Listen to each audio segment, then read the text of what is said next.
Let's go. It's the two dudes and our attitudes ruthless, aggressively speaking, so let's do this. With Ryan and Denton, they here to get your attention. The 5-star broadcast shit, start to the ending. Whether it's the E or it's all E, the two dudes with the attitudes will bring the heat. Get the point, yeah, it's on, time to lock in. Listen to the podcast where they get it poppin'.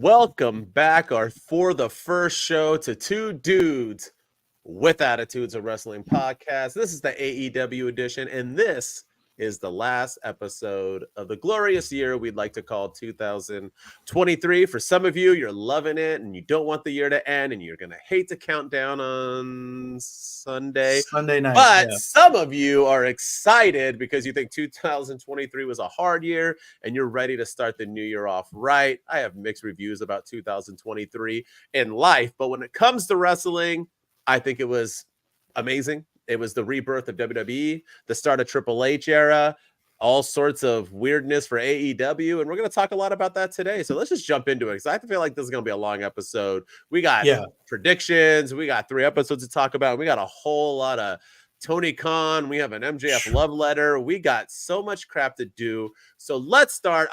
First, Heartbreak Dude Denton in the house. Dude of Wrestle Talk. With me, as always, is the man who enjoys wrestling, Ryan himself. And you're going to start with the news. Are you ready? Yes, sir. Let's get into some breaking news coming out of All Elite Wrestling. Get my stuff together real quick, but I went too fast. That's okay. what she said. So you alluded to it just a minute ago, but MJF released an article today on the Players Tribune, which is a players only, athletes only website for athletes by athletes, and they kind of write articles to people. I'm sure they have people writing them for them, but they kind of have to approve them and everything. And basically, it was essentially a love letter to AEW and talking about how great AEW is as a company, even though they've had some high times and low times.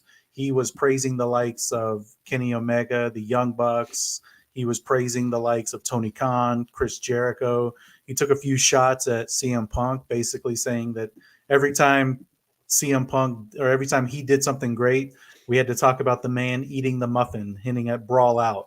And then he talked about him and Adam Cole main eventing All In at Wembley, and all we talked about was the old man getting into a backstage fracas with Jungle Boy. So he took some shots there, but for the most part, it was a pretty decent letter. He talked about how, him being Jewish and being a world heavyweight champion is a huge deal to him. He called out all the AEW haters who want him to die. He said that who not want him to die, who want the company to die, and that go away. He said that they're the most disgusting type of human beings out there, and you should want competition. You read this as his goodbye to AEW because his contract's up on Monday morning, January the 1st. And I read it as kind of I don't feel like there's any way he's going to leave now after everything that he said about everybody. But we'll find out on January 1. That's part of the reason I'm ready for 2023 to end, is so we can know what's happening with MJF. We can find out who the devil is. We'll have hopefully. But I thought it was a well done article. He talked about all the stuff going on in the world with Palestine and Israel, and he's pro people. He doesn't want anybody to die because of hate. So I thought that all that message, that message was great.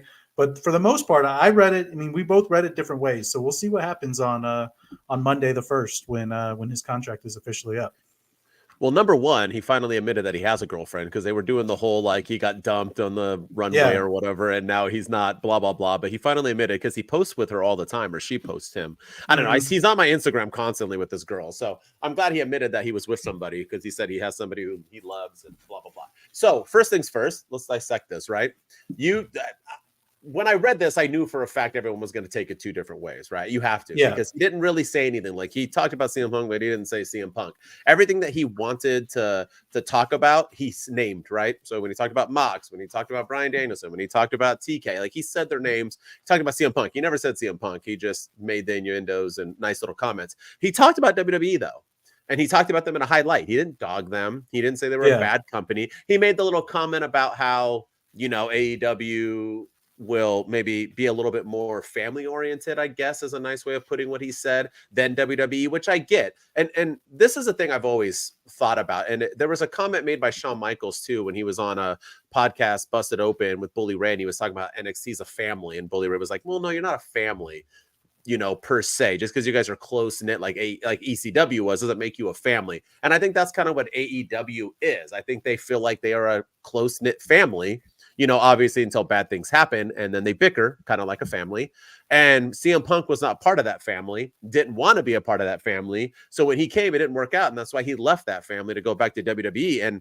And that's the thing, right? Some people can be a company man and some people can be a businessman. And we learned that Moxley is somebody who couldn't be a businessman. He didn't want to be that person who had to clock into the 9 to 5 and do what he's told, right? He needed to go to a company that would let him do whatever he wants, more like an entrepreneur in a sense. Because that's what AEW is, right? Like, everyone says TK books, but he doesn't write anything. The wrestlers write. The wrestlers decide what they're doing, minus the fact of who's going to win the match, right? And even then, I think they kind of decide sometimes. I have no idea. I'm not in the backstage, but from what I've been told. So I like what was said in the letter. I think it was nice stuff. I think it was good. But my thing is why I said this is probably the end of him in AEW, why I was hinting at that, or I'm not saying it's 100%. I'm just saying that's the vibe I got, was the fact that if he was sticking around, there's literally no point to write this letter. I mean, that's just ways. It's kind of like when you see somebody on Facebook and they're constantly writing about how happy they are with their family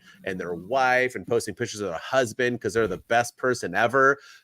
But if you look behind Facebook in real life, they're the most miserable people, the most worst relationships, and that's why they're doing that. You have to compensate. Me and you, before we got on, we're talking about AEW being that company where the fans and the wrestlers have to compensate for them because they're not as great as they seem to be. And I think that's that's the vibe I got, was that I want to leave, but I want to give flowers.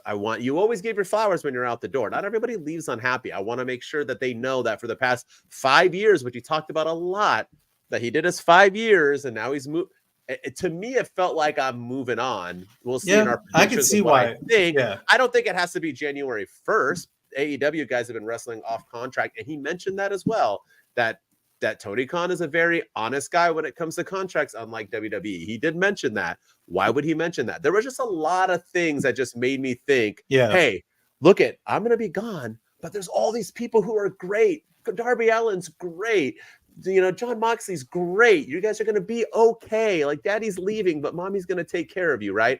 That's kind of what I felt like it was to me. Sorry if I ranted. No, I think I think that's fair, and I think that's a good way of looking at it. And I'm not saying I'm right.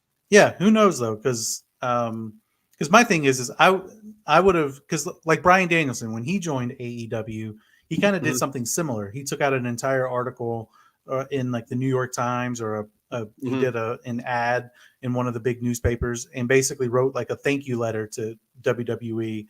And I think he did the same thing, wrote an article on the Players Tribune talking about his great time, but he did it after. So that's the thing that, like, what, why do this now if you're not leaving? That's a good question.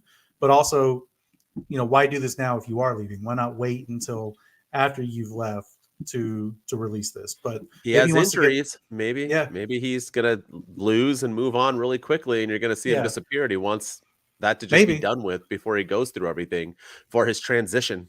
Yeah, well, and we'll see. It'll be interesting. I hope he doesn't leave, because I disagree that AEW will be fine without him. I think it would be extremely detrimental to their growth and their evolution in the wrestling business if he were to leave. And will they be okay? Maybe, but I think with the Warner Brothers Discovery deal coming to an end here relatively soon, supposedly, and MJF potentially leaving, with all the stuff that happened with Punk and everything, like, it's not going to be, no network's going to want to pick them up. And I think that's going to be the challenge. So I hope for AEW's sake that he has resigned. there was a famous debate this year. Does WWE need Roman Reigns more than AEW needs MJF? People would debate which one was more important.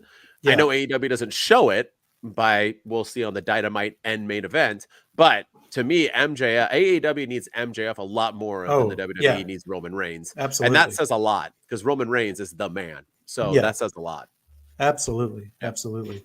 Some other big news in the company is Tony Khan yesterday. He did his AEW Worlds End media scrum, I guess the pre-show. And some highlighted notes that he talked about was the Warner Brothers Discovery television deal. And when he talked about his current relationship with Warner Brothers Discovery, he said, and I quote, "We have a great relationship with Warner Brothers Discovery. It's amazing now. We've been talking to them for several years, and this coming weekend marks the 5-year anniversary of the launch of AEW.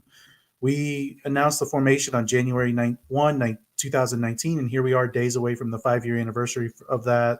Warner Brothers Discovery has been an indispensable partner throughout this journey. I'm very excited about the future of AEW and excited to work with Warner Brothers Discovery throughout 2024 and going forward after that. There's going to be a lot of exciting conversations about AEW media rights. It'll be a very exciting year, and a lot of things are going to happen. We have a great situation with Warner Brothers Discovery, and it's been a great year for that partnership."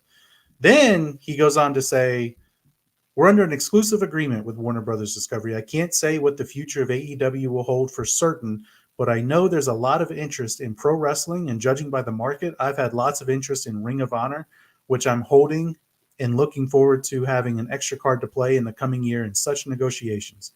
Knowing there's a ton of interest in ROH and that product from outside parties, and knowing there's far more interest in AEW, multiple times more, and far greater rights fees for AEW in the future, it bodes well in the market, knowing there will be a lot of suitors for AEW.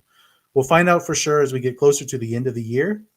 I have to say it's really great working with Warner Brothers Discovery, and if anyone came in, it would have to be a heck of an offer because we have a great thing going here, and it's a great place to be. I do value the relationship."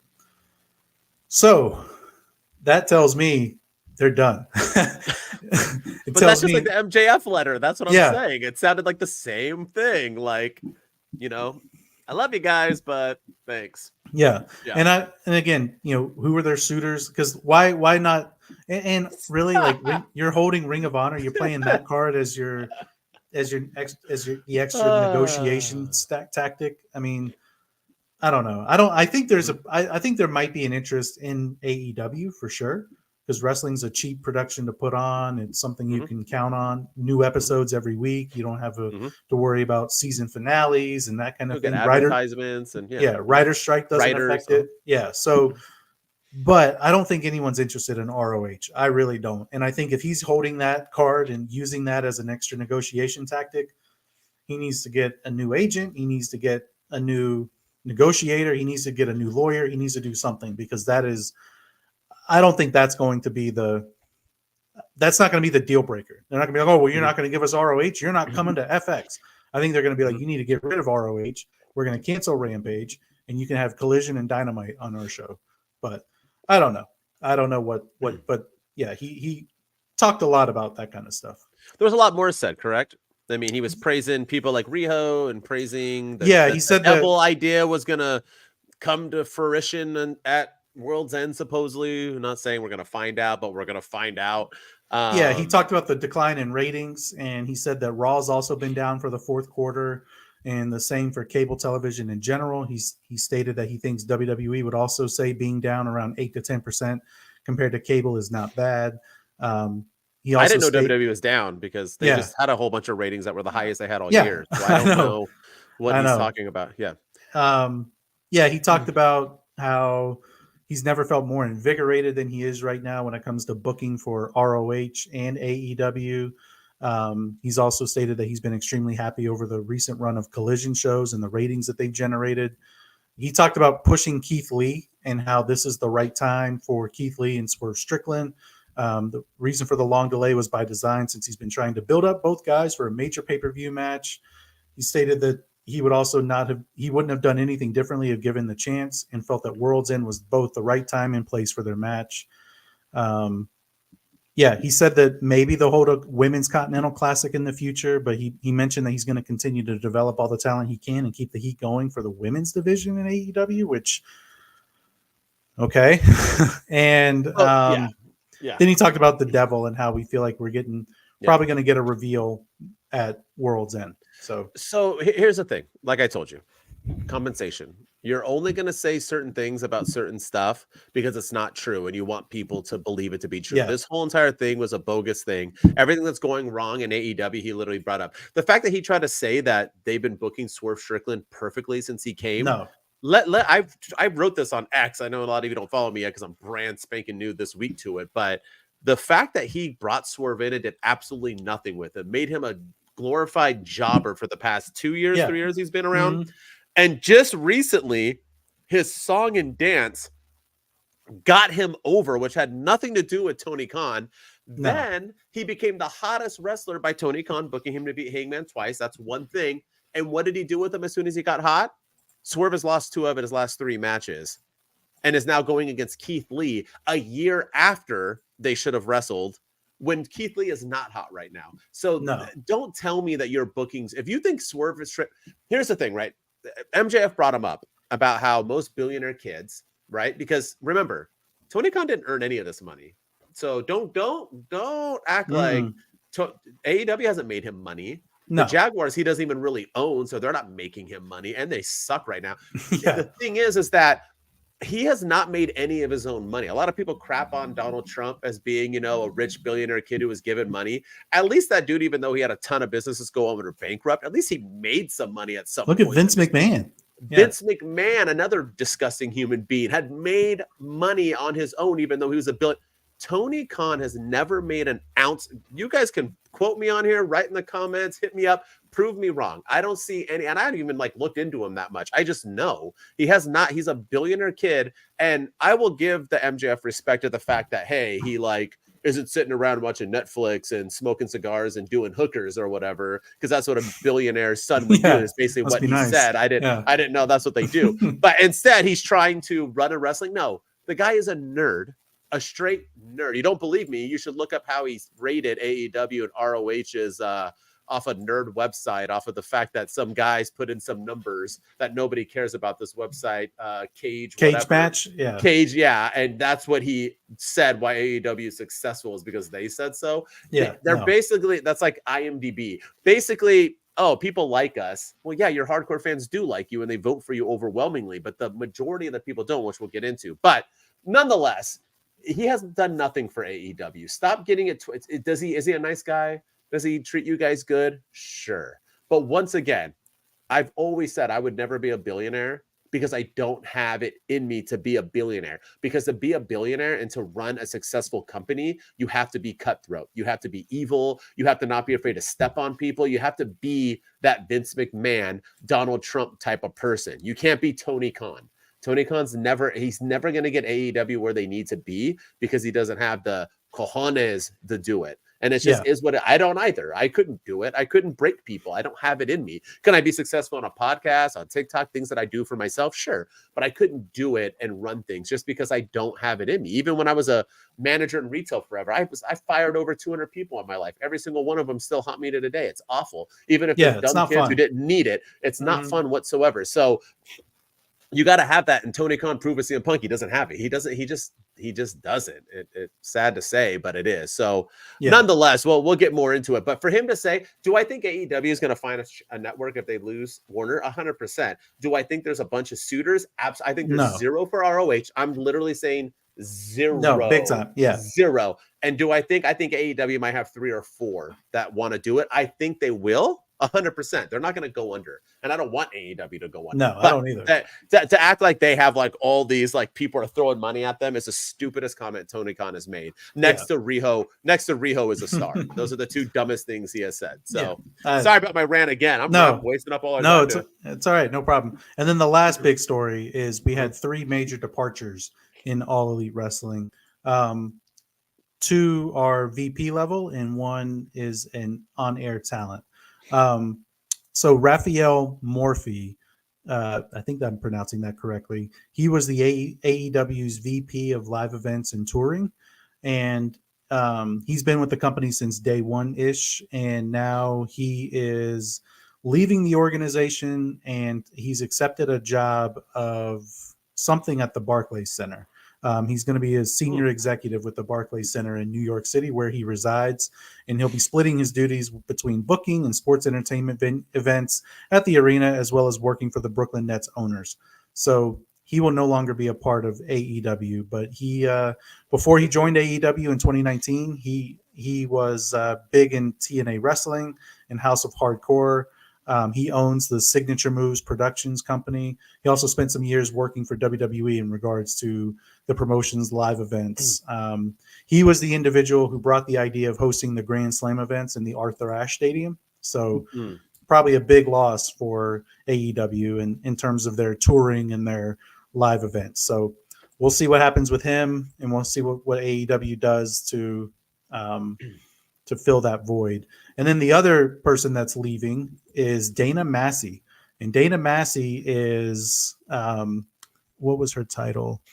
She had a role as an executive in AEW, and she was basically in charge of their merch. She was their merch person, merchandise and orders and deliveries and stuff. But most importantly, she is the wife of one of the Young Bucks. She is the wife of Matt Jackson. And she is leaving the company due to personal issues with the promotion. And this is all according to Dave Meltzer. So take it with a grain of salt. Oh, never mind. So it's fake. Yeah. But no, she is leaving. That has been confirmed. Okay. But the reason that she's leaving, according to Meltzer, is she was someone who was at one point expecting to do this forever. And I think what happened is that everything that happened over the last year, which saw her husband, her brother-in-law vilified and never defended and never allowed to defend themselves, and the company never defending them. It made it really difficult. With Dana, I'm sure it just got too tough. She just felt that they were never defended at a time when they probably should have been defended by the company. Punk went after her too, and she was never defended. So take that for what it's worth. It is from Dave Meltzer, but the reason that she is leaving is because the company never defended her husband, but her husband just re-signed with the company for 5 years. So I don't know what's going on there. Maybe she just burned out and was just like, I'm done with this. And well, once again, Dave Meltzer's garbage. Because didn't the Young Bucks do a victory lap when CM Punk got fired? Weren't they victory lapping? And they just re-signed the cheering and so if she's so unhappy with that with the company, why did her husband re-sign with them for 5 more? Like, I don't understand. Yeah, I don't get it. Well, welcome to Dave Meltzer. And then speaking of high-level executives leaving, the chairman. See what I did there? Sean Spears I love it. He is an on-air talent. He joined AEW. He's been with the company since 2019 as well. And he wrote on X yesterday that what a wonderful time it has been. Thank you at AEW for allowing me to be there from the ground level. It's been a fantastic 5 years of growth and personal development. This is a personal choice and one that is best for me and my family at this time. Thank you to all staff and talent alike for the memories. #10. So the perfect 10, the chairman, the accountability buddy is he is leaving AEW effective January 1. So some big departures there. And he will be at the Royal Rumble, number 10. You can quote me. Yeah, quote me. I wouldn't surprise Cody Rhodes already X'd him or Twittered him or whatever you want to call it. He tweeted his comment basically saying, he replied saying the chairman or I love the chairman of the board or something. I mean, he's in WWE on Royal Rumble entering number 10 again. He's done it like 4 times. He's do it that's again. Like his thing. So he's doing it, ladies and gentlemen. So really quick, I don't want to harp on it because I hate when people are gonna, that WWE hardcores, because there's both sides, right? It's not just AEW nut huggers. There's also the WWE who are gonna say, everyone's leaving, blah blah blah blah blah, not forgetting the fact that this happened to WWE earlier this year and last year, and it happens to everybody. But do you take anything of this, or is it just people leaving and we caught wind of it? I mean, Sean Spears leaving is nothing. He wasn't being used. Why else would he? Yeah, and apparently it's just that time. Everybody that came on, MJF's contract is up on January 1st. Apparently everyone that signed 5-year deals, including the executive people. They have 5-year, and now their contracts are just up. I don't take anything about what happened with Dana Massey as, she left because the company didn't defend her because of CM Punk and all that. Like, I'm sure maybe there is some truth to that. Maybe there's some validity to it, but I don't think it's as big of a deal. I just think I think because again, why would Matt and Nick Jackson stay on with the company and re-sign with them? I mean, they had a chance to leave and they re-signed for 5 more years. So why would they do that if that was the case? But now I'm not taking anything from this. I'm curious to see who they get. I'm hoping that this is the start of like a new era for AEW, and they go and get some people that know how to run events and help with production and help with, stuff backstage. And I'm kind of glad that they're getting away from the Young Bucks wife doing the merch and stuff, and they'll start having more variety and more, better stuff at their merch tables and things like that, because, you can't always hire your friends. And I'm hoping that this leads to just more positivity for AEW in the future with whoever they bring on. Which they need fully. So, yeah. So there it is. There's the news to close out AEW. They're closing out strong. Oh yeah. All right, you ready? We got to get into this wrestling. We got to get into what AEW does. That's right. Matches and not tell stories. All right, you ready? That's right. There we go. Let's start with some Rampage. 60 seconds or less. It'll go really quick. There wasn't much happening. All right, Rampage. We got Orange Cassidy beats Rocky Romero for the international title. Stokely tries to recruit Chris Statlander. The Kingdom beat the Hardys by roll-up. Parker and Soho still want a date, and Saraya still wants them not to. Sky Blue destroys a print, and Vikingo beats Black Taurus for a Triple H mega title. And that is 60 seconds or less Rampage review. Anything you want to talk about? I mean, I got nothing. I mean, was literally Orange Cassidy beat a jobber. Stokely. Stokely, Chris Statlander. I mean, where did Stokely come from again? He was with I didn't know he was still around. Yeah, he was with MJF there for a little bit, and Big Bill. Well, that was a while ago. Yeah. He hasn't been around in a while, so maybe I'm hoping this leads to more storytelling in the women's division. I'm hoping that this leads to, because you have she's not holding a title, Chris Statlander. You have the women's story of Riho and Toni Storm. You have the Julia Hart and Abaddon and Sky Blue stuff going on. So maybe this leads to some more women's matches and women's division build up in the future. So I am here for that. But again, this Rampage left a lot to be desired. Yeah, it was kind of like an old Rampage. Like, why are we defending the AAA mega title on, especially the week before a pay-per-view? Yeah, what are you doing here? Well, I guess they have one tonight, so that's why. But either way, it was Orange Cassidy, Rocky. What are we doing with Orange Cassidy again? Yeah, he's not even on the card. No, he faces Moxley, and now he's just facing nobodies all the time afterwards. I do want to say we didn't plan this. Last year we did it. We did like our New Year's resolutions for wrestling. But if I have one for AEW, it's 100% take these damn titles off your show. You have way too many titles, Tony Khan. Yeah. I understand that you know nothing about wrestling at all, and you've been letting these guys carry your organization, but get rid of these titles. I don't want ROH, don't want AAA, don't want NJPW. I don't want any of these. I just want your titles, and I want good matches and good storytelling. That's what I want from you, dude. Yeah, that's all I want.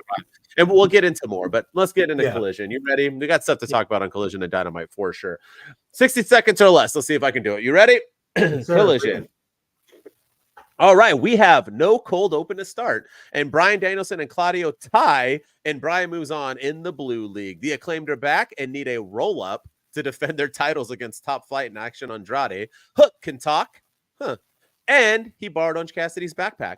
Keith Lee beats Brian Cage and wants Swerve Strickland next. The Timeless One is ready for Riho, and Christian Cage, Mama Wayne, and Nick Wayne are ready for Adam Copeland at World's End. Jericho will find partners to face Starks and Big Bill. Daniel Garcia finally gets a win against Brody King, and FTR and House of Black are ready to fight. Abaddon and Thunder Rosa beat Sky Blue and Julia Hart in Rosa's return. And we end with Eddie Kingston beating Andrade, so he will face Bryan in the finals of the blue bracket. And that is 60 seconds or less Collision review. What do you got? A lot happened on this Collision. Yeah, a lot of Continental Classic stuff happened. Well, that's all it's been. Yeah, that's all it's been. Okay. You had Andrade beat Bryan Danielson. Clean. 1, 2, 3. Pinned him in the middle of the ring. Just to have him get eliminated the next week by Eddie Kingston. Andrade. And then you have Bryan Danielson and Claudio go to a tie. And now Bryan Danielson advances and he gets to wrestle Eddie Kingston again. And it's just, Well, I don't know. I mean, I don't know what this Continental. I don't know what I expected, but this whole thing has just been really confusing. That's how I feel about this whole tournament. I'm trying to like figure out the math. I'm like, okay, this person has this amount of points. This person has. Well, this they both points. had 9, right? So did Kingston jump him because he beat him? So the tie think went so. to like the runner, and that's why Swerve in them because they all beat each other. There was no way, and that's why there was a triple threat. Yeah, but it's just it's just really confusing. And then I'll talk about some of the confusion on Dynamite too when we get to it. But well, let's finish the Continental on Dynamite. Yeah. But yeah, I mean, I think for the most part, the Collision was what it was. Apparently, according to Tony Khan and that media scrum, it's been one of the highest rated episodes ever of Collision. And highest rated? Yeah. Not ratings, rated. Right, meaning right. Like fans, right? Yeah. So yeah, I mean, it was a good night of wrestling, I guess, but no stories, no real advancements, nothing major happened, in my opinion. No, there was one thing I liked. All right, well, let me get in before that. Let me just talk about one, Keith Lee. All right, I want to talk about Keith Lee. And I know I've always crapped on Keith Lee. I'm not a Keith Lee fan. I never have been. I thought it was ridiculous when he beat Adam Cole, baby, for both titles in NXT. He went to WWE and flopped miserably, and people blamed Vince McMahon. But I think it shows in AEW that he just isn't that dude. I just think he's a big old out-of-shape dude who thinks he's more athletic than he is. You put him up against Brian Cage, okay? Brian Cage eats steroids for breakfast, lunch, and dinner. Him and AJ Lee are on the same like IHOP diet of steroids.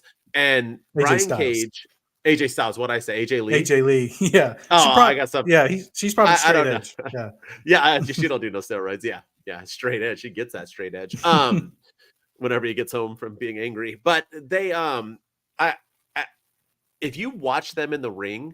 And you're going to tell me that you think Keith Lee for a big man is like the most athletic. Did you see the stuff Brian Cage does? I felt like this was like a coming out party for me for Brian Cage because I've always liked him. I like his look. Brian I like Cage. His vibe. Yeah. He is better in every sense of the word than Keith Lee. But yet we continue to like root on Keith Lee. To me is like Zion in the NBA. That you have this guy who is really, really talented and probably has a gift and could probably do things, but chooses to not live a athletic diet lifestyle. And I'm not body shaming because once again, we have so many people in the world who have bigger bodies who are phenomenal athletes and great, a la Kevin Owens, who is like the epitome of the fact that you don't have to. Roy Nelson in MMA, if you guys ever watched MMA, the dude had a big old belly, but he was super athletic, super in shape. Keith Lee isn't. Keith Lee is like Zion, where he just would rather go to the buffet every single night and not care about his body and getting into shape and working on his craft. And I don't understand why we are trying to skyrocket him right now to Swerve Strickland. I'm not trying to harp on Keith Lee, even though I am, but like just watching him and Brian Cage in the ring, Brian Cage was doing way more athletic stuff. And he's just as big, just because he's not belly big. He's just a big dude who is in shape. He works out and probably doesn't eat, McDonald's twice a week. He's just like staying in that body type shape. And it's just Keith Lee. I don't know. Did he walk out in a Santa Claus hat? Yes, he did. Yeah. What are we doing in AE? That's what we're like. Is he Mick Foley? Is he Danhausen? Is he like R-Truth? Why do we have Keith Lee? Like, these are things where Tony Khan needs to be like, hey, no. You're about to fight Swerve. Take the stupid Santa hat off. And I know AEW fans are like, that's a minuscule. No, it's not. This is why you don't give everyone freedom, WCW. We can't just allow that, just like when he went all gray. Also, shave his head. I know I keep saying this. I shave my head. I'm sorry to break it to you, but when you look 70 years old, it's not a good look to be a WWE. You're not a good threat in wrestling when you look like you're 70 years old. Shave your damn head, bro. So it doesn't, you have patches everywhere. You like John Cena can do it because he has that respect and he's an actor, but Keith Lee, shave. There's a lot of things that Keith Lee needs to do right now.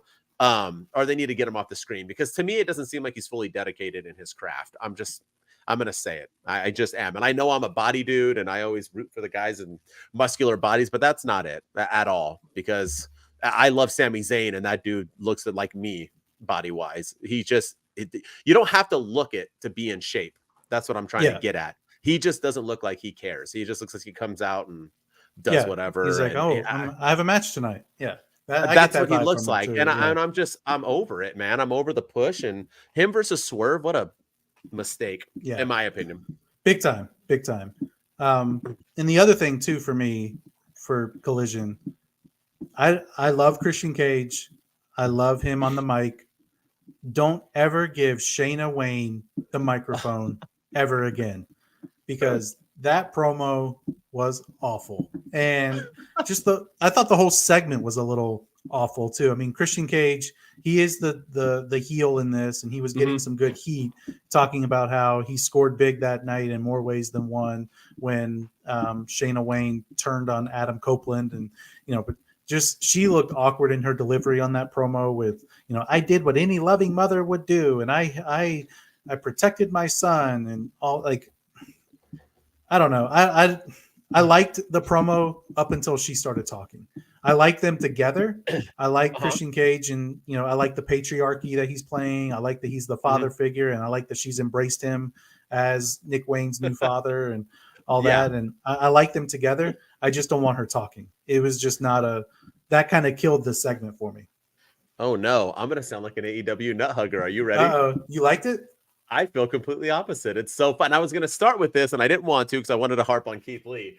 I thought this was the best moment of AEW all week. I thought this was the highlight of it. And here's the thing why. Maybe it's because I crapped on it so hard when she came out and did the betrayal, because she looked like the worst actress ever, where she was like, and I said, you could only do it if her delivery, if she can act in the ring. Okay. I'm not going to lie. Nick Wayne's a good looking cat. Good looking young kid. He's what, like 18? Good looking cat, good head of hair on him. I'm jealous. I wish I had hair. Dude's rocking a full head of hair. He does his part. He stands there. He smirks when he needs to smirk. He looks evil when he needs to look evil. I'm starting to believe him more and more with the Luchasaurus there. Christian Cage did his thing. I actually thought Mama Wayne knocked it out of the park. I don't know. I don't know. I watched it twice. I rewound it and watched it again. And we're allowed to have different opinions, but I dug it, man. I actually thought she was going off the cuff when they were booing her. I don't think that was she literally said, "Are you guys seriously booing me? You're booing a mother defending her child?" And they were kept, but like, I think that was like improv. Yeah, I thought she did. I thought she was like, it made me go like, okay, maybe Mama Wayne. I don't think she's hot. I don't know where that came from, because everyone on the internet's like, yeah, Mama Wayne, and Christian Cage talking about wanting to hit it. I'm like, I don't think Mama Wayne's hot. I don't think she got a pretty face at all. But nonetheless, I thought she did. I thought this knocked it out of the park. I really do. I don't. Yeah. And I know you're probably shocked by that, because you probably think out of everything on this, on these three episodes that I liked. I thought this was the best. Yeah, man. I thought it was.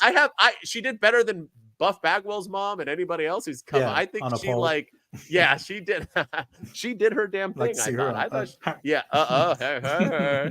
thought. Somebody likes Mama Wayne too. I'd like to see Mama Wayne on a pole. But yeah, I mean, I thought this was the best segment better than the one they did on Dynamite with that fight where Adam Copeland outran everybody and in the back, and they had all the wrestlers back there breaking it up. But I thought this was better than that. And I love Christian Cage, and to me, I think he's better without a woman by his side. I feel like he's better with Luchasaurus, Nick Wayne as his cronies. And how does this advance him? Will this advance him? I mean, obviously he has a 4-person advantage against Adam Copeland now in this no disqualification match. So I'm sure they'll all play a factor in it. But I watched this twice, and both times I was just like, I liked it at first I was like, okay, that wasn't terrible. Then I went back and watched it, and I was like, maybe they shouldn't give her a microphone anymore. Yeah, but that's just me. But I don't think she's going to be a prominent person. I think they just needed to get the point across for this. I don't think she's going to keep appearing, but maybe she will. I have no idea if they signed her or not. All right, you ready? Let's get into Dynamite. Yeah, we got a lot to talk about here. 60 seconds or less. Dynamite. Here we go. Jon Moxley beats Swerve and Jay White to move on to the championship match in the Classic. Swerve isn't happy and wants Keith Lee at World's End. Riho and Tony Storm battle backstage, and Orange Cassidy and his best friends want to face Top Flight and Andrade. Miro will fight Andretti. Miro will fight Andrade, and the Don Callis family have Sammy Guevara leave the group because of a painting, and it's so bad he gets back with the man who betrayed him the last time he was on TV. Roderick Strong still thinks the devil is MJF. Eddie Kingston beats Bryan Danielson and will face Mox for the championship in the Classic. Sky Blue beats Chris Statlander, and Stokely isn't happy. I think Soho and Saraya are broken up. MJF loses the ROH titles in less than 2 minutes to two dudes with masks on who aren't even signed with the company, so they shouldn't even get a title match to begin with. And Samoa Joe makes a deal with the devil and attacks MJF, thus confirming that MJF is not the devil. That's our 60-second recap of Dynamite. Oh man, got it all down, right? Yeah, no, there's a lot to unpack. So I know there's a lot of people that are upset that Swerve Strickland did not advance to the Continental Classic Finals, and I'm going to be honest, I'm not one of those people, and it has nothing to do with Swerve. I actually think, now I think it's going to help him. I think he'll move on and wrestle whoever the Keith AEW. Lee? Yeah, he's going to wrestle Keith Lee right now, which I don't like that. I think that's dumb. But I think this keeps him in the world title picture. If he won the Continental Classic, he would be defending that title on Rampage, and he would be defending it on Collision, and he'd be defending, he'd be going on ROH TV, which is fine. That's not a problem. But it would keep him further and further away from the top prize in AEW, which is either MJF or Samoa Joe. So I'm okay with it. What I'm mad about is that Jay White is constantly getting looked over as a top guy in AEW. He looked like a bozo in the match against MJF at Full Gear. He looks like a bozo in this whole Devil storyline because, the Devil first attacked him and threw him down a flight of stairs. And, the whole storyline was because he thought MJF was the guy that did it, and it turns out it wasn't. But now, wouldn't he want revenge on the Devil? But he's not even involved in this anymore. And now, he got all the way to the finals just to lose to Eddie Kingston, or to John Moxley rather. So I think it should have been Jay White against Eddie Kingston in the Continental Classic Finals, and then let Moxley do something else. Go back to that feud with Orange Cassidy. I love that.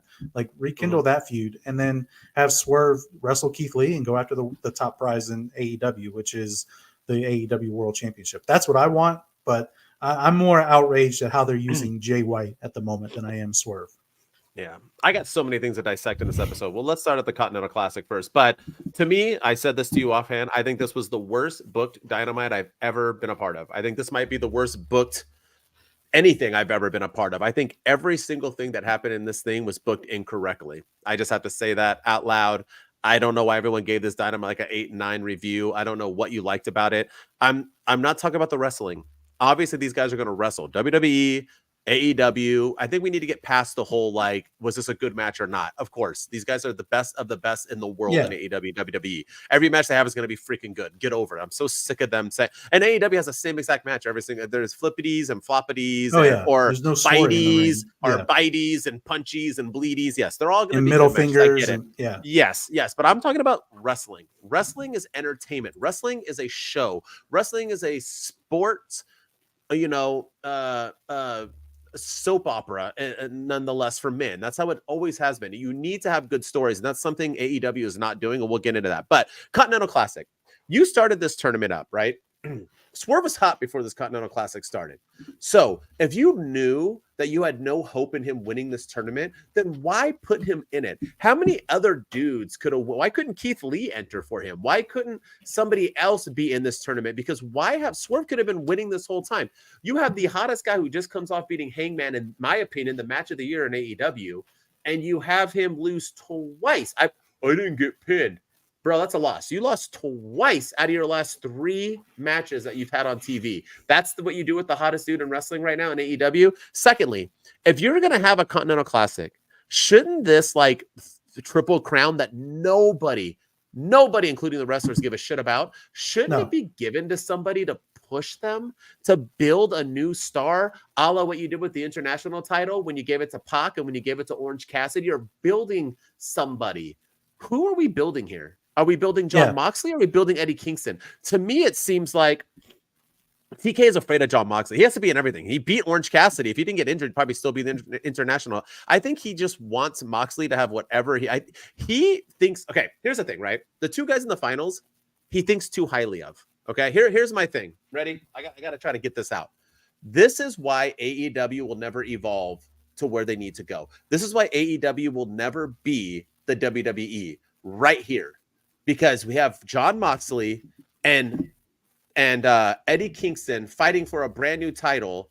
And that's who your main attraction is in this tournament that you have highlighted to this Continental Classic has been talked about more than MJF fighting Samoa Joe. This Continental Classic has been all you're talking about. And you have Jon Moxley, who I'm sorry to break it to you guys, is not that dude. He's not that draw. I know that people get confused when I say that because they're going to be like, that means you hate him. He's a good, yes, Moxley is a good wrestler. Yes, he is good at his craft. He's not that guy. People are trying to say that about Seth Rollins right now in WWE. He's not that guy. Seth Rollins is more of that guy than Moxley, but no, in WWE, he's not that guy either. He isn't. Cody's that guy. Roman's that guy. There are other. Jon Moxley is not that guy. Eddie Kingston is never going to be a star. I'm sorry. I know I don't like Eddie Kingston, and I know people do, but I'm sorry, he's not. So these are the two people that you're having. This is why AEW will never evolve. Let me just run through this. You have Daniel Garcia. Okay. You have Jay White. You have Brody King. You have who else lost? And even Roosh and even Andrade. Jay Lethal. You have you have people in he's not up and coming, but so you have people in this tournament. Didn't win a single match. Why not have Brody King versus Jay White, or Jay White versus Bryan Danielson, so Bryan Danielson's get Jay White the rub? Jay White was supposed to get signed by WWE and people were through the moon. He chose AEW over it. I'm not going to say he's being buried because that's stupid. He's not, but he's not being used correctly. He should have won this term. Why not have Jay White have all three titles? That's money. What is Eddie Kingston going to do for this brand? And what is Jon Moxley going to do by having these three titles? Nothing and nothing. This is why AEW continues to fail. This is why it's the booking decision of Tony Khan. Tony Khan is what's hurting, not the wrestlers. The wrestlers are amazing. Every single one of them are amazing. It's Tony Khan, the booker. Until AEW moves on from Tony Khan and hires a professional wrestling booker, this company will never evolve and be better than what it is. I'm sorry. It's just I've been saying this for 2 freaking years. So it is what it is. Sorry, go ahead. No, you're perfectly validated. My whole problem with it too was the rules of the Continental Classic were there has to be a winner. No weapons. No, if you win by you can't win by DQ yet. They completely threw all of that out the window in this triple threat. I mean, they were using chairs. They were using steel steps. They were doing stuff outside of the ring. I mean, I get that they had to have a winner and all that, but I don't know. It just, the whole thing, the whole finals really just kind of irritate me. And maybe there is some validity to what CM Punk said in that Instagram story about Jon Moxley when he said that Moxley refused to lose to him. Maybe Moxley's refusing to lose to a lot of these people, and that's why that's why he's in the finals of the Continental Classic right now against Eddie Kingston. I don't buy the fact that it's a better story with Eddie Kingston versus Jon Moxley because they've been friends before and now they're going at it and he wants him at 100%.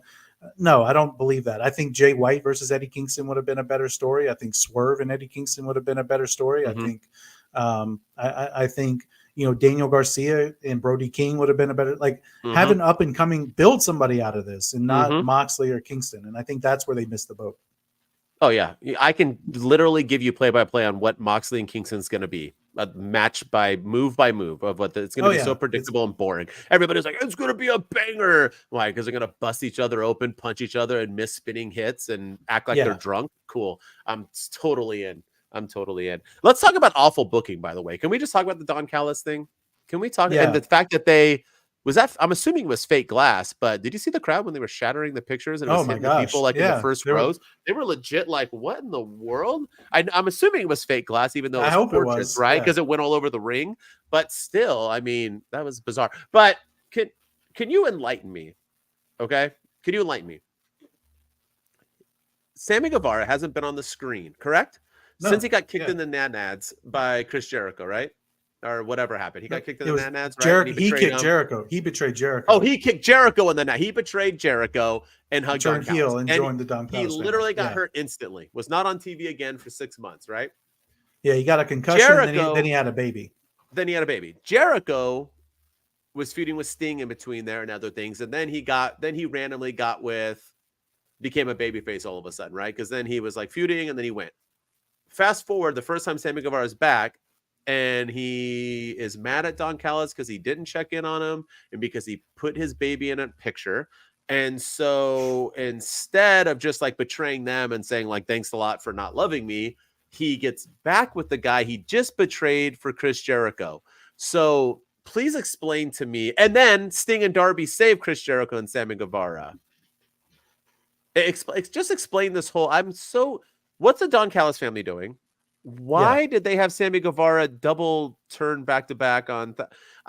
Did they not want Sammy to be a part of the Don? Like I'm so because of was the Australian dude Kyle Fletcher replacing Sammy Guevara? Is that why they didn't want them both? Are they the same person? I'm so confused on what's going on right now. This whole segment was bananas to me. Yeah, I was lost. This made no sense to me. I appreciate what they're trying to do because they had to have a backup plan because the tag team championship match is canceled because of Kenny Omega's diverticulitis. So they had to come up with something. But you talk about writing on the fly. This whole thing was just thrown together at the last minute. And, Sammy Guevara all of a sudden is a babyface again, teaming with Jericho again. And now that's happened 100 times. And now you have Sting and Darby Allin involved in this too. And now there's an 8-man tag at World's End with Sting, Darby Allin, Chris Jericho, and Sammy against Powerhouse Hobbs, Takeshita, and Ricky Starks and Big Bill. So, but wasn't Jericho and Sting? Weren't they just feuding with each other not too long ago? I can't wrap my brain around this. This makes no sense. This felt very much like, oh crap, we don't have something. We need to put something together because we got to have Jericho on the card. Heaven forbid he takes a night off and doesn't have a match at World's End. I think that's exactly what it felt like.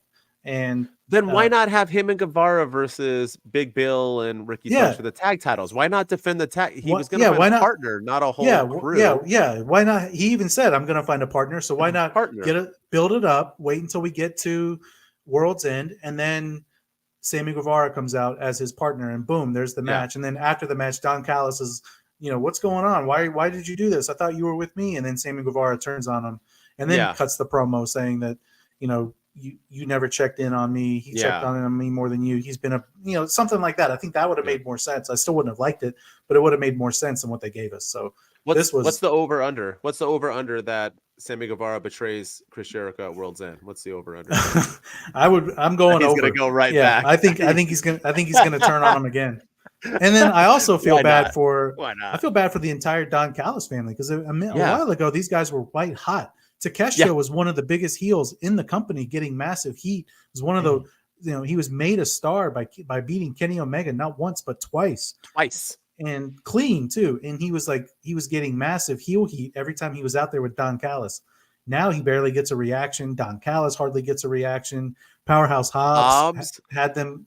This is like his third faction in 3 years, and the third time he's been wasted. Yeah, this is all bad stuff. All bad. All right, talking about bad, let's just end this. Let's talk about the main event. You go ahead because I'm like beyond furious. And I haven't even read online about you tell me because you're way more into that than I am. Are people defending him jobbing in 1 minute? Are people defending two random dudes pinning? Just hear me out really quick. MJF is the Roman Reigns of AEW, correct? That's a fact, right? MJF, Moxley's the Seth Rollins, or the Cody Rhodes or whatever, but MJF is the Roman, right? Mm-hmm. You're going to tell me right now that Roman Reigns having a pointless tag team title at the NXT Tag Team Championships, you're going to tell me that two random dudes in masks would pin him in less than a minute? No, yeah. Would two random dudes pin Roman Reigns in 15 minutes? No. Would two random dudes pin Roman Reigns in an hour Iron Man match? No. So why the fudge are we having MJ? Go ahead. I'm just so this episode pissed me off. Yeah, this made no sense. And so we have new ROH tag team champions in AEW now, which don't get me started on that. First of all, MJF had one belt. I don't know if Bully Ray talked about this on Busted. The other girl was holding the belt, or the announcer person was holding the belt before he walked out. It was holding, but that was Adam Cole's belt. So I'm like, so was Samoa Joe going to carry Adam Cole's belt out of this whole thing just makes no sense. So he's defended the titles by himself in a match. Then he's had random partners like Samoa Joe and other people in matches for the tag team titles. and now he's back. Like I can't figure out the tag team rules in AEW, but the Devil's Masked Men are now the new ROH tag team champions. And, MJF came out and tried to rip off the mask, and then he got jumped, and Samoa Joe was faking an injury backstage, so he couldn't come to his help, to his aid. And then MJF got overpowered. He had a sling around his arm. So, that's the story, is that they're working that injury to his shoulder. And so they took out MJF, they win the titles. And then on the screen, it says, Samoa Joe comes hobbling out, with limping out to try to fend them off. And then on the screen, they show the devil, and it says, "Pleasure doing business with you." And everyone's like, huh? And then Samoa Joe attacks MJF, hits him with the chair, and reveals that he's been working with this devil this whole time. Did he say that, or he just said this was my doing? Or yeah, he said. I think he was implying. I did this to you. I did this to you. I think, but the way Excalibur said, that's the whole plot. Yeah, he's been working with the devil the whole time. He sold his soul to the devil. Blah blah blah blah blah. So Samoa Joe better freaking win that match then. Otherwise, he's a freaking idiot. Because if he does all this and just to lose, it makes no sense. I don't get it. But I also don't want MJF to drop the belt. It's just, this whole thing was bad. What did Bully Ray say about it? I didn't hear. What did he he just said? He was just talking for this. He was not for it. He was like, he would have been for it if they had a reveal. We reveal who it was, and then we say, okay, then you have some credibility. But we don't know who it is. We don't know who they are. So how are we supposed to get behind it as fans? The Devil's Bully Ray. This is Aces and Eights 101. Yeah. This is literally Aces and Eights. This is ridiculous. Here's the thing that I have a problem with, right? Once again, you do not have your man get pinned. I don't care the reason why at all. I don't care if they had a gun and they shot him in the face and they pinned him that way. You don't pin MJF. You don't. MJF has taken how many pins? How many pins? Because he pinned. We already had this. No, he took another one. Remember in a tag team match against FTR? FTR with Adam Cole. You don't have MJF take pins. I don't care. Why not have why couldn't you have Samoa Joe come out, take the pin, be all like, "Oh, I'm so sorry." And then the devil pops up and says, "Thank you for your work." And then Samoa Joe at least you have Samoa Joe take the damn pin. And that was his whole point. I duped you into costing you to lose your tag team titles. Isn't that smarter? I just made that up right now. Isn't that smarter than having MJF job why would you have him job? And secondly, you are going to tell me right now that Samoa Joe's big plan to get MJF back was to have him lose his ROH tag team titles. It's not to beat him, because what did that have to do with? Because he hit him with a chair twice. His whole plan was to cost him his ROH tag team titles. That was Samoa Joe's plan. And he's working with the devil. So is he part of the crew? Does he know who the devil is? What in the fudge is happening? The fact that I know you couldn't have Samoa Joe and MJF be besties going into the match. I get that. But once again, so many other ways. Why couldn't he have lost the belt? And then he got mad, and MJF's like, "It's your fault." And he's like, "No, it's not." And then he hits him over. Why does it have to be a big... Why? There's, once again, just made that up again. Why are we like literally having MJF take a pinfall? I don't care if he loses to Samoa Joe. Now you're having him take two. Then you better 100% start planting on your Royal Rumble MJF appearance, because if that's true, he out the door. But Wrestling 101 states, if you got beat up before the pay-per-view, 100% of the time, you're going to win the match. So, but we'll get into that later. But all of that was stupid. Once again, this was the worst booked Dynamite in the history of the world. I thought it was atrocious. It has nothing to do with the wrestling. It has everything to do with the story and where we're going. Tony Khan needs to figure it out. He needs to understand that this is not a friendship. He needs to put the people in the right places, just like he should have done CM Punk. You need to put the people who are going to make you money and boost your company up, because once you lose this Warner deal, stuff's going to start going bad for you. And I, for one, do not want you to leave. I want AEW to thrive. The way for AEW to thrive is for you to step down, write checks, and have somebody. There are so many talented people in the world right now who can take over your organization, who are ready and take it to the moon. You need to have smart men behind you. You can't have Bryan Danielson do it. Bryan Danielson has went down since he went to AEW, just so you know. And with everything, he should have stayed at WWE. I don't understand why he left. Same thing with Adam Cole. So many dudes have gone from WWE over to AEW who have done nothing but suck it up. So Claudio's doing well. Mox is doing well. There are people who are thriving, but fam. Brian Danielson, no. He needs to go back. He is hurting himself over here in AEW. Maybe that's what he wants. I don't know. I don't know. But nonetheless, that was it. Sorry to end it on a sad note. It was not a good week for AEW for sure. They're struggling. They need to get it together. Let's see. They have a chance. World's End is it. Make the devil somebody huge. His people have to. The tag team champions can't be two randos. They need to be two main guys. This is it. World's End is it. That's why they have to get it right. Yeah, they have to get it right. Everything relies on this. This is everything. Who wins the Continental Classic? Well, no, that's already thrown away. But just everything on this card. This is the time for Swerve to blow up. Well, we'll talk about it. But Swerve, Julia Hart, Miro. You got to have Ricky Starks have a moment. Timeless have a. I mean, this is like your chance to make. You know what I mean? I'm sorry to break it to you. You need to have Adam Copeland lose. You need to have this be a moment. This is like Tony Khan's chance to get AEW where it needs to be, and whoever they're going to sign with next, whether it be with Warner Brothers or somebody else, they want them. So this is it. You ready for predictions? Always. Hit it. Hit that promo. Prediction time. Before it ever happens, it's a prediction. Lean in close, take notes, listen. Cause they about to point it out quickly.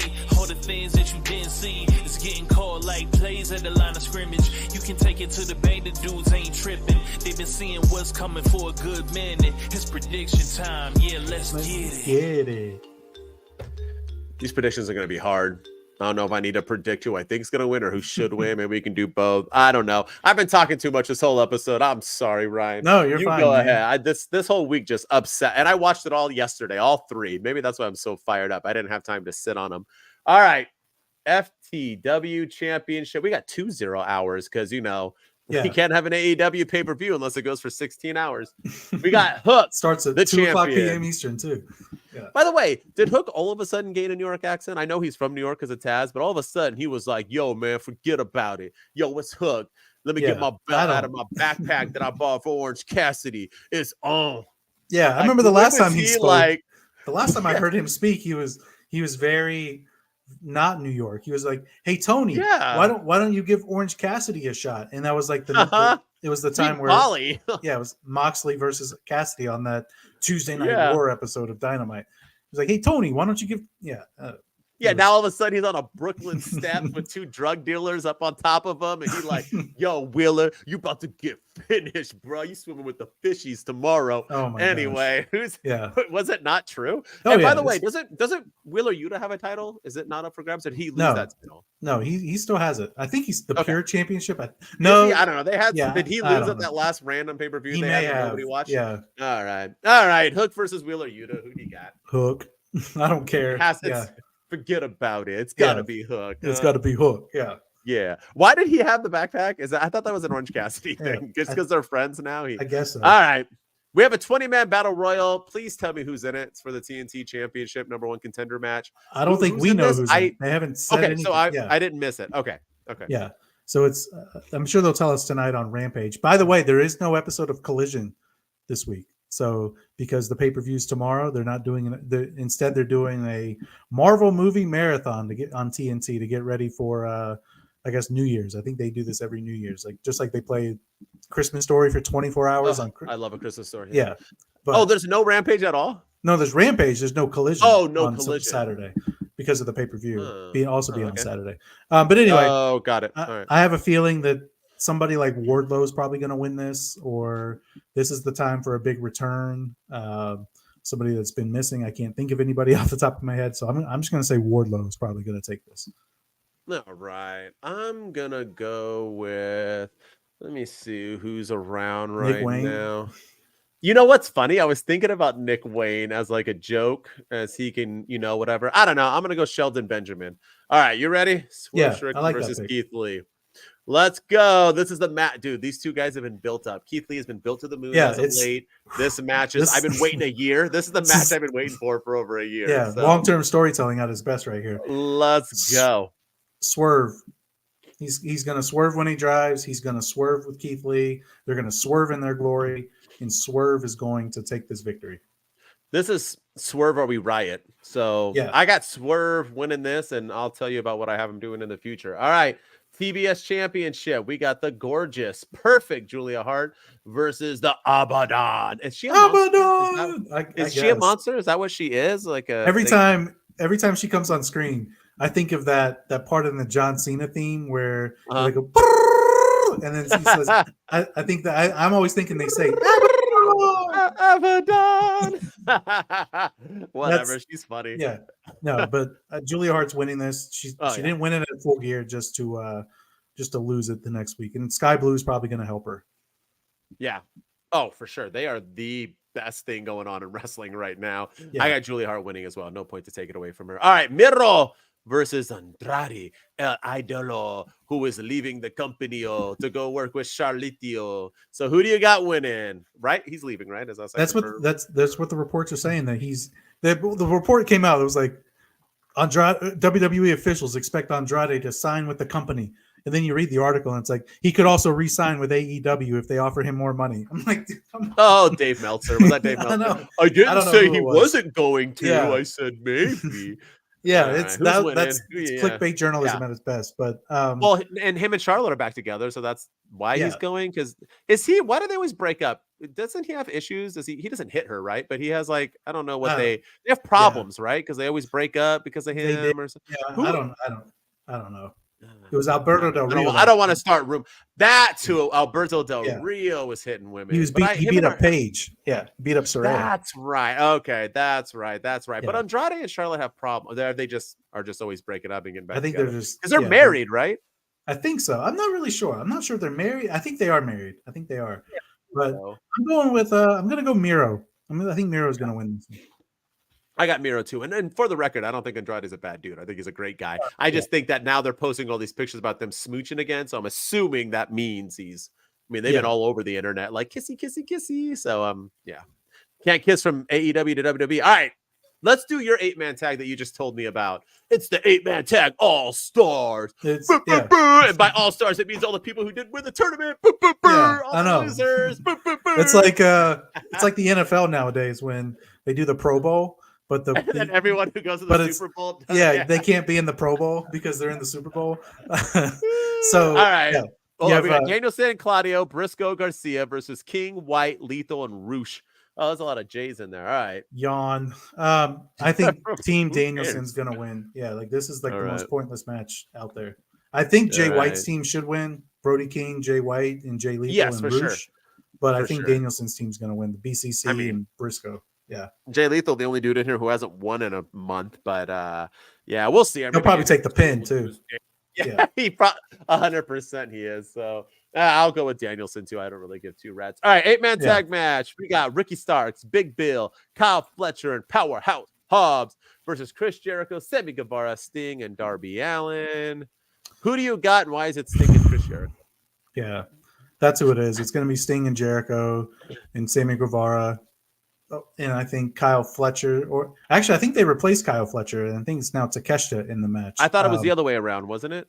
Maybe I don't know who. Takeshita, then maybe Kyle it is. Fletcher replaced him. I thought I don't. Yeah, maybe I don't know, but Ricky Starks and Big Bill are going to look good. I think Powerhouse Hobbs is going to look good. I think Kyle Fletcher is going to take the pin because he's a champion in AEW. They like to pin their champions, and I think Sammy Guevara is going to pin him.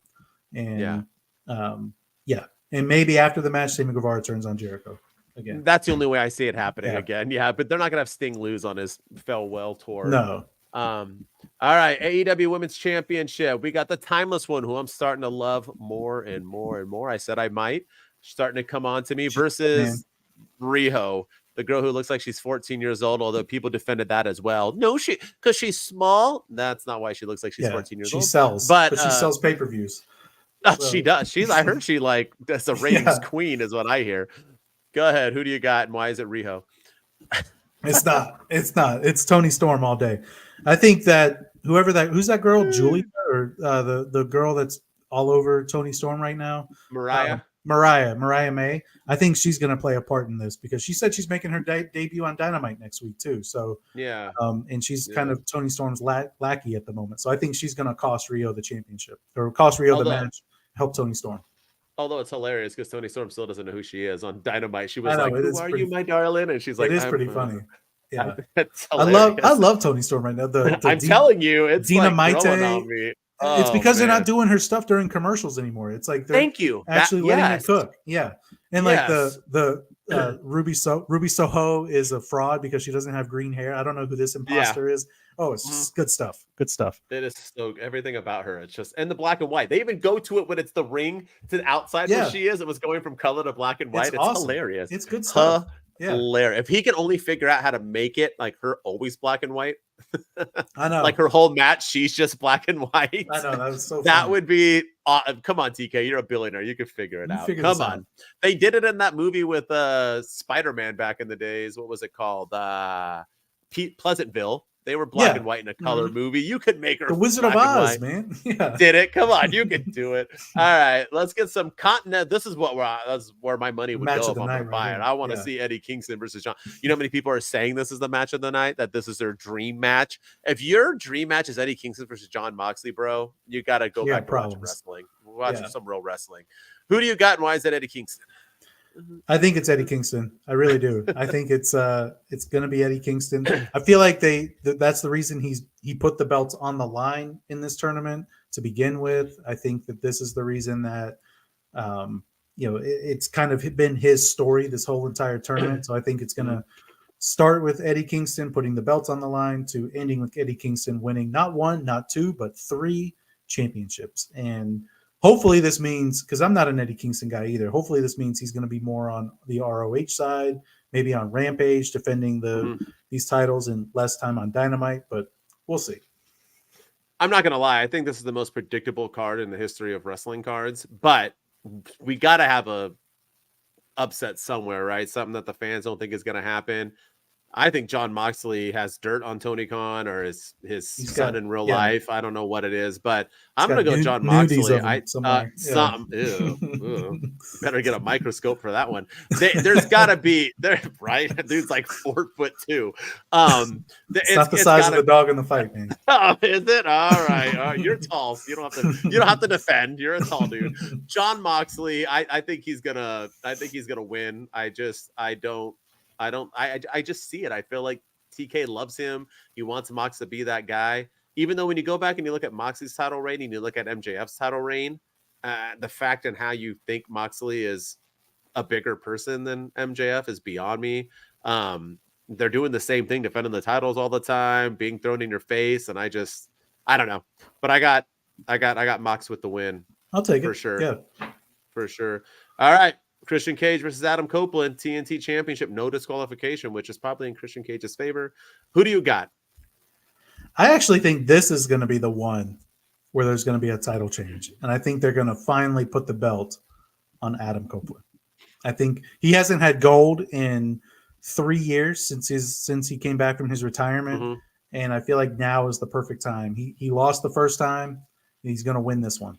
And then they'll meet again at Revolution for winner take all, the rubber match, and then they'll go start working as a tag team again. But I think Adam Copeland's actually going to beat him. I think Adam Copeland 100% is going to win. I think it's a no-brainer. I think Christian Cage is going to job to him. And we didn't talk about it, but that segment on Dynamite was atrocious as well. Christian Cage waiting forever for him to come, and then he just starts fighting them, and they get broken up 10 seconds later in the middle of the hallway. And then the hell was the point of Adam that? Copeland? I wanted to hear them talk. I know. Adam Copeland and his speed, he's like the Flash now. I mean, he outran. Yeah. He was like in last place. He's like the tortoise in the hare. He was in last place of the race, and then all of a sudden, like he just starts taking off and like jumps to the front of the line, and beats up Christian Cage again. I mean, yeah, man, it was the man is fast. He's got some speed on him. I agree. Fastest man alive. All right, the main event. AEW World Championship, MJF versus Samoa Joe. Do we get a devil? Who is it? Who wins? Let's go. Oh, man. After that article now and everything we discussed at the beginning, this one I'm torn on. Because I think if MJF is actually going to leave and go and he'll be at the Royal Rumble, Samoa Joe's going to win. He has to.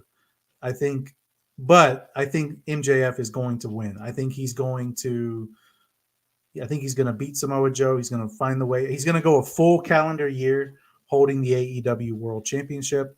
I do think we'll see a revelation from the Devil. I think we'll get a reveal, and I think it's going to be, at this point, it's got to be Adam Cole and his people. Kyle O'Reilly and Bobby Fish are the ROH Tag Team Champions, who I think that's who I think they are. And then you have Roderick Strong and the Kingdom, Matt Taven and Mike Bennett working with them as well. And I think it's going to be a group led by Adam Cole. Mm-hmm. I mean, I think it should be Adam Cole. It might be Jungle Boy. But I got MJF winning whether he's leaving or not. I think if he's leaving, then he either jobs to the devil on Dynamite coming up before he leaves, or he loses the swerve. I think what happens that MJF wins. Samoa Joe's not AEW's future champion, so I don't think Samoa Joe's going to win. I got MJF winning no matter what. But I think what should happen is that MJF should win, and I think he should lose to Swerve Strickland on a Dynamite. Coming up soon out of nowhere. I think it should come out of nowhere. And then MJF either takes hiatus for all his injuries or moves on to WWE. But I think Swerve, this is his time to shine. But I know that whoever becomes the devil is probably, I mean, why did the devil need a championship? But I think that's why I think it's Adam Cole, because that's the only thing that makes sense.